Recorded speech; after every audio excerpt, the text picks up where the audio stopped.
La escritura en el Antiguo Testamento, vamos a estar hoy día en el libro de Levítico, así que si quieren pueden comenzar ya buscando el libro Levítico. En el Antiguo Testamento nos relata la historia de un hombre común y corriente, normal, pero que Dios escogió. Tal como el pueblo de Israel es un pueblo que en su momento, como dice la palabra, ni siquiera era pueblo que no era pueblo, dice la Escritura, Dios lo escoge y le da la importancia a ese pueblo. Israel, como si no tiene importancia si no fuera porque Dios los escogió. Y asimismo este hombre, Dios lo escoge en su humanidad, en su forma común de ser, con pecados, con cosas mejores, con cosas buenas, atributos, lo escoge. Y lo elige para dirigir al pueblo con prudencia. En todo lo que se hacía, dirigiéndolo y velando que se cumpliera lo que Dios exigía, lo que Dios sugería. Todas las exigencias que el Señor, que Jehová, daba al pueblo, lo hacía por medio de este hombre. ¿Quién podría ser? Leví. Otro. Levítico, claro, pero ¿qué hombre podría ser? Moisés. Muy bien, Moisés. Una familia grandísima de los hijos de Abraham. Abraham, padre de la fe, que viene antes de Moisés, de cientos de miles de hombres y mujeres. Cientos de miles de hombres y mujeres guiados por Moisés en este tiempo, con ayuda de Aarón. Moisés, con ayuda de Aarón, guiaban al pueblo. Y Dios hablaba al pueblo a través de Moisés, justamente. Les decía lo que tenían que hacer, y más que la importancia de Moisés, como hablábamos recién, era de dónde venía la instrucción. Eso era lo relevante. Moisés por sí mismo no era relevante, pero sí por ser escogido y haber escuchado a Dios era relevante.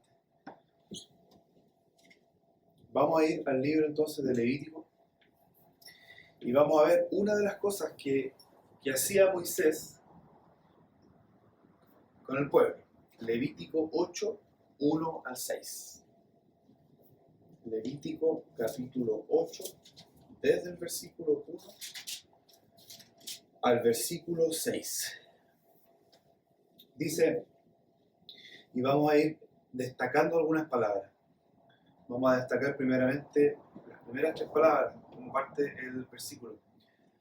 Habló Jehová a Moisés. Habló Jehová a Moisés, las primeras cuatro palabras, diciendo, toma a Aarón y a sus hijos con él, y las vestiduras, el aceite de la unción, el becerro de la expiación, los 2 carneros y el canastillo de los panes sin levadura. Y reúne a toda la congregación a la puerta del tabernáculo de reunión. Vamos a destacar lo que sigue también. Hizo pues Moisés como Jehová le había mandado. Y se reunió la congregación a la puerta del tabernáculo de reunión. Y dijo Moisés a la congregación, y aquí vamos a resaltar nuevamente, esto es lo que Jehová ha mandado a hacer.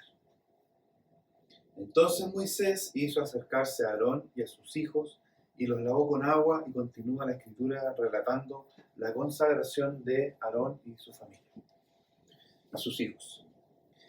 Destacamos 3 puntos. El primero fue, ¿quién se acuerda? Habló Jehová a Moisés. El segundo, que Moisés hizo como Jehová le mandó. Y tercero, que Moisés mandó a hacer, ¿qué cosa?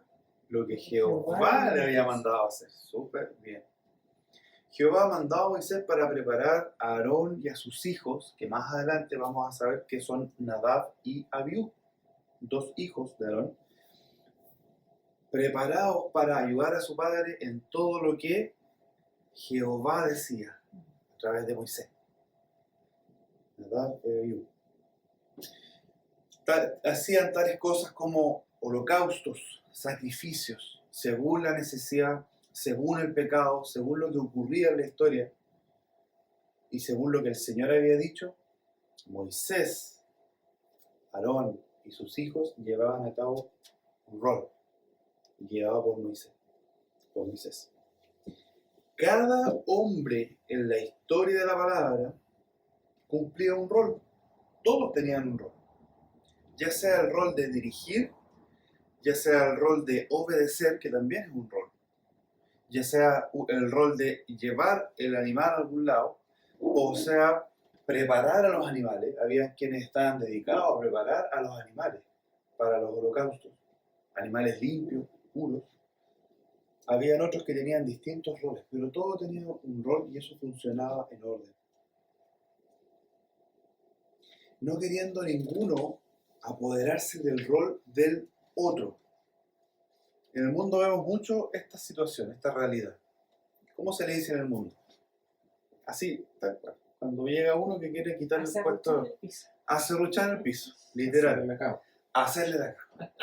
Una preparación donde llega uno y yo quiero esa jefatura. En el mundo pasa mucho.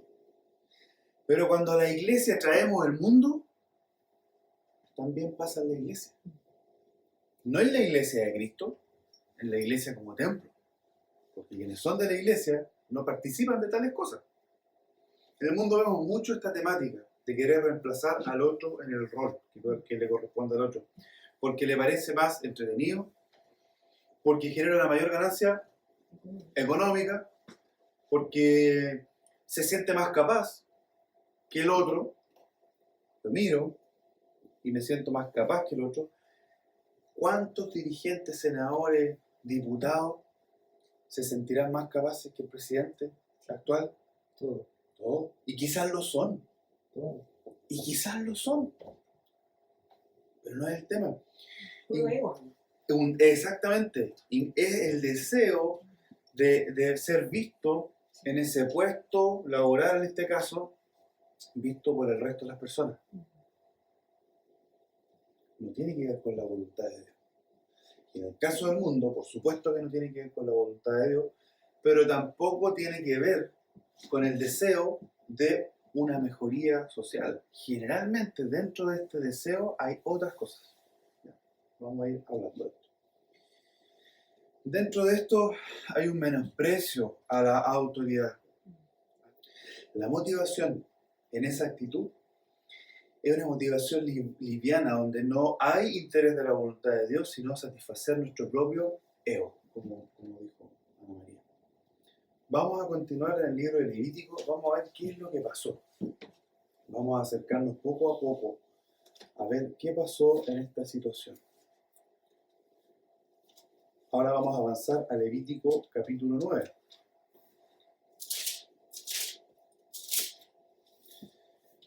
Levítico capítulo 9.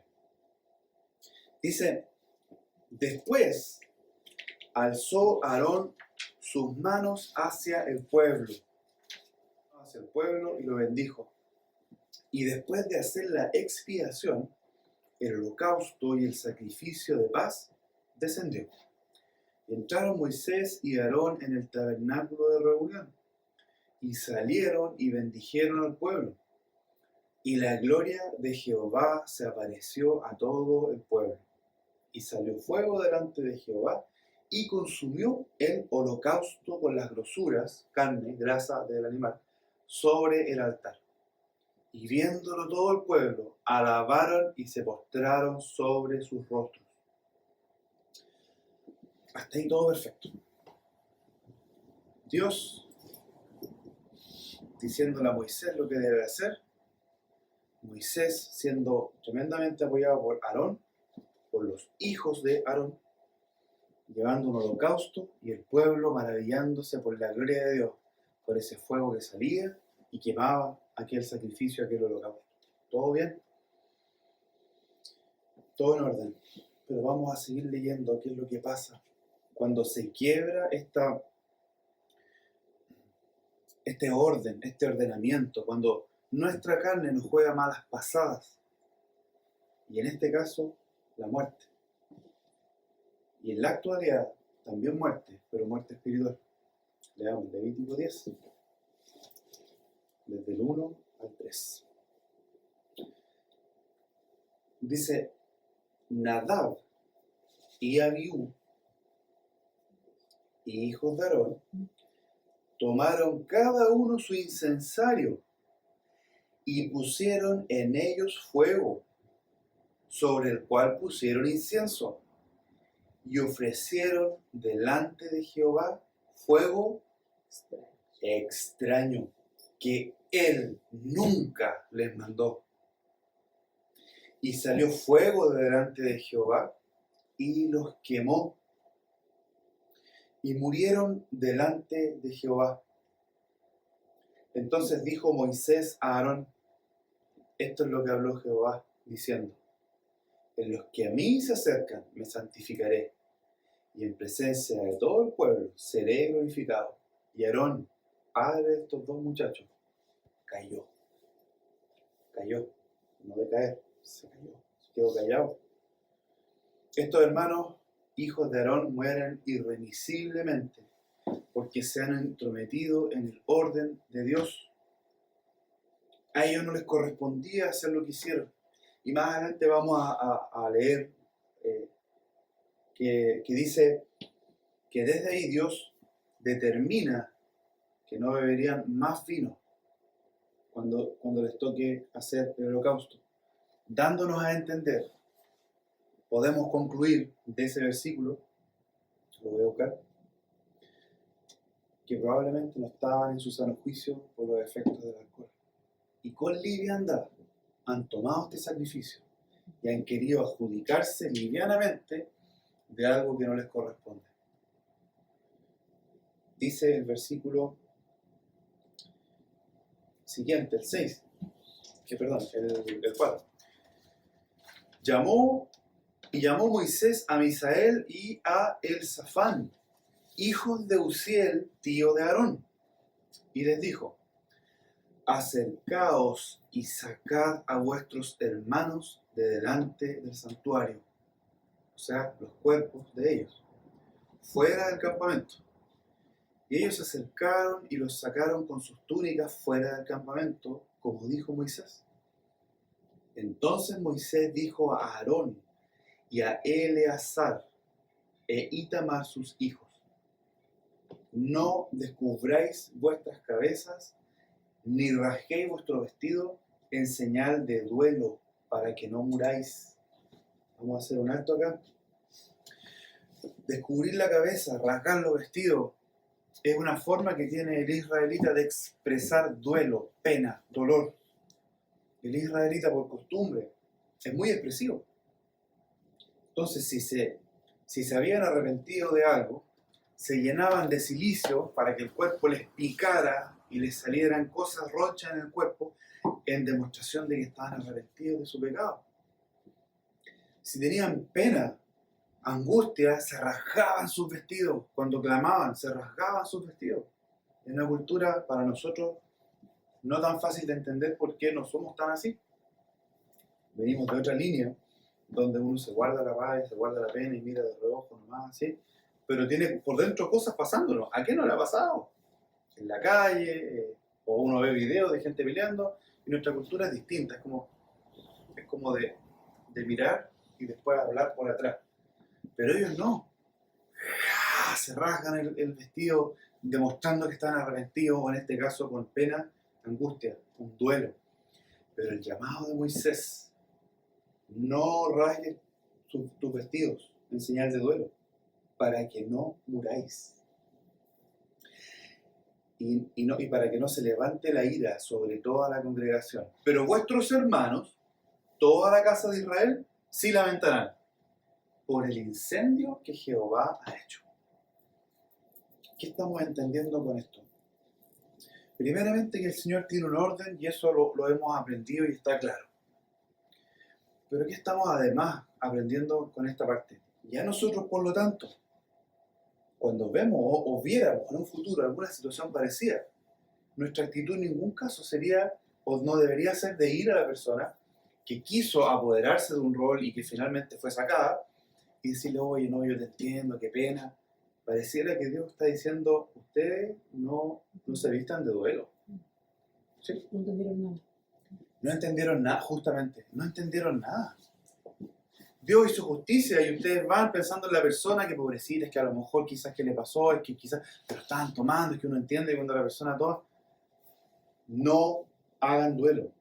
Pero al pueblo sí le dice, que el pueblo haga duelo, pero ustedes encargados, ustedes no van a hacer duelo. Como dices tú, porque ustedes deberían entender lo que acaba de pasar. No es para hacer duelo, en ningún caso. Pero el pueblo sí lamentará, pero dice, por el incendio que Jehová ha hecho. Dice la palabra que Aarón guardó silencio. Imagínense la situación. Sus hijos mayores, a cargo de apoyar en las tareas del holocausto, del sacrificio, hacen algo indebido y Jehová los mata. No los castiga, los mata. Claramente ni Moisés ni Aarón se hubieran atrevido a cuestionar a Dios porque eran hombres sabios. Callaron. Y la pregunta que hoy día quiero hacer, y con esto voy a ir terminando, es ¿a qué te ha llamado el Señor? Si quieren anotarlo, ¿a qué te ha llamado el Señor? ¿Por qué esta es la pregunta? ¿Por qué esta pregunta? Porque de esta forma evitamos distraernos, confundirnos con aquellas cosas a las que Dios no nos ha llamado. Cada uno debe dar su pelea, su lucha y cumplir su ministerio según lo que Dios te ha pedido. Y a eso darle importancia. ¿Te ha llamado a tomar un ministerio? Hazlo con diligencia, con agradecimiento, no mirando a otro lugar, no anhelando otro cargo, otro rol. ¿Te ha llamado a orar, a interceder por otros? No desees en tu corazón ocupar un lugar que pareciera ser más alto, sino que persevera en lo que el Señor te ha puesto, hasta que Él determine otra cosa. Porque si Él quiere ponerte en otra cosa, lo va a hacer. Y no depende de nosotros, depende de Él. ¿Te ha llamado el Señor a guiar a otro? Persevera sin ansiedad de querer algo más importante, porque podrías estar menospreciando tu llamado. Unos van, otros oran, otros dan. Lo hemos aprendido. Unos van, otros oran y otros dan. Si el que es llamado a dar económicamente, a sostener misiones, se da a la iglesia a sostener misiones. Si el que está llamado a dar está ansioso porque quiere ir, va a menospreciar su llamado de dar. Por el contrario, si el que debe ir y el Señor lo ha escogido para ir, no quiere ir y prefiere dar, tampoco está cumpliendo su ministerio. Aquí no se trata de que hay cosas mejores o peores, se trata de qué es la voluntad de Dios para nuestras vidas. Hoy, porque mañana puede ser distinto. El ministerio al cual el Señor te ha llamado es un ministerio perfecto y es cumplir la voluntad de Dios. Cuando uno desea otras cosas y se genera angustia, en mi caso yo viví mucha ansiedad por desear un puesto y también mucha ansiedad cuando uno quiere hacer cosas que a la vista del hombre son grandes y llamativas. Genera ansiedad, angustia y frustración cuando no suceden, porque no son la voluntad de Dios. Voy a contar una cosa que nos ha pasado con José en el set de la cárcel. Generalmente asociamos el ministerio de Dios como un lugar de sacrificio, y está bien, ¿cierto? Es sacrificado. El ministerio de Dios padece persecución. Los valientes, dice la palabra, que arrebatan el reino de los cielos. Los valientes. Dice que el que quiera vivir en santidad va a ser perseguido. O sea, estamos hablando de algo que es sacrificado.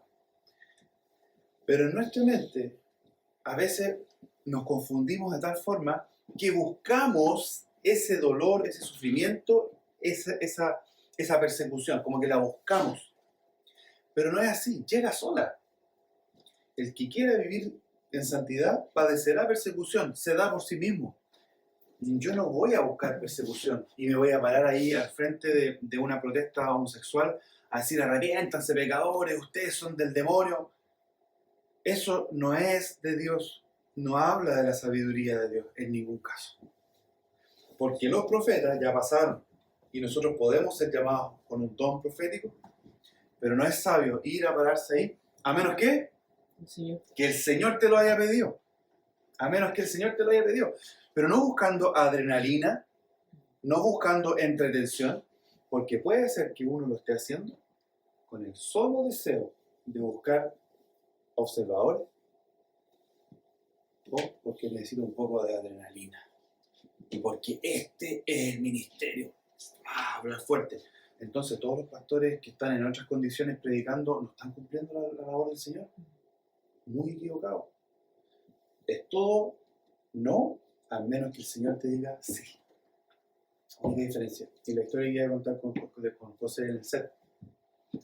Yo les dije a ustedes ese día, justo un domingo, que estamos yendo al set y que es sacrificado y que llegamos a un lugar donde las ventanas están abiertas y hace frío y a veces hay 1 grado y estamos todos ahí cantando y está entrando la helada y la neblina, ¿cierto?